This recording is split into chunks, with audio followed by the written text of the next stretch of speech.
নমস্কার, welcome to my channel. আজকে আমার রেসিপি ধনেপাতা পোস্ত। ধনেপাতা পোস্ত করার জন্যে প্রথমেই নিয়ে নিলাম ফ্রেশ ধনেপাতা, ভালো করে ধুয়ে নিলাম টমেটো, কাঁচা লঙ্কা, পোস্ত।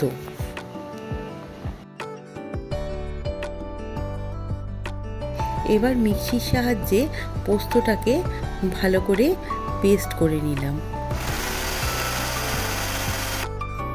দেখছেন আপনারা কতটা ভালো করে পেস্ট হয়ে গেছে। এবার টমেটো নিলাম, কাঁচা লঙ্কা দিলাম, দিয়ে মিক্সিতে আবার এটা ভালো করে পেস্ট করে নিলাম। তারপর শেষে দিলাম ধনেপাতা।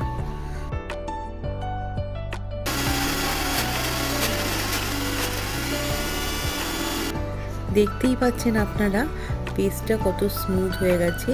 এবার খুব অল্প পরিমাণ জল দিয়ে আবার পেস্টটা করলাম যাতে আরও স্মুথ হয়ে যায়। দেখতেই পাচ্ছেন পেস্টটা কতটা স্মুথ হয়ে গেছে, সুন্দর হয়ে গেছে।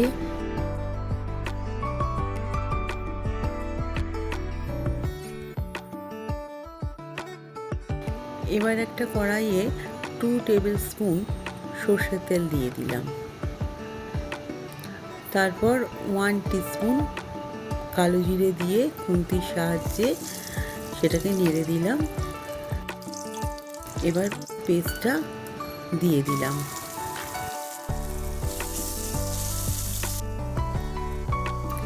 এবার খুন্তির সাহায্যে পেস্টটাকে ভালো করে মিক্স করে নিচ্ছি।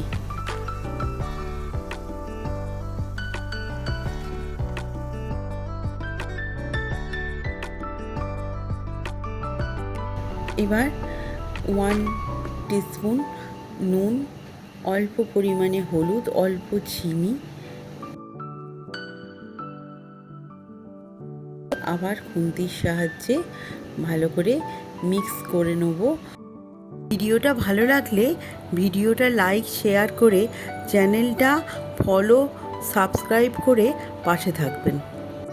খুব অল্প পরিমাণ জল দিয়ে দেব, দিয়ে সেটাকে ভালো করে মিক্স করে নেব। এবার 5 মিনিটের জন্য ঢাকা দিয়ে কুক করে নেব। আপনারা দেখতেই পাচ্ছেন কালারটা সম্পূর্ণ চেঞ্জ হয়ে গেছে, আর জলটা মরে ধনেপাতা পোস্তটা কতটা ঝরঝরে হয়ে গেছে। আর আমি গরম ভাতের সাথে ধনেপাতা পোস্ত সার্ভ করে দিলাম। আবার খুব তাড়াতাড়ি নতুন কিছু টেস্টি রেসিপি নিয়ে দেখা হবে। সবাই ভালো থাকবেন।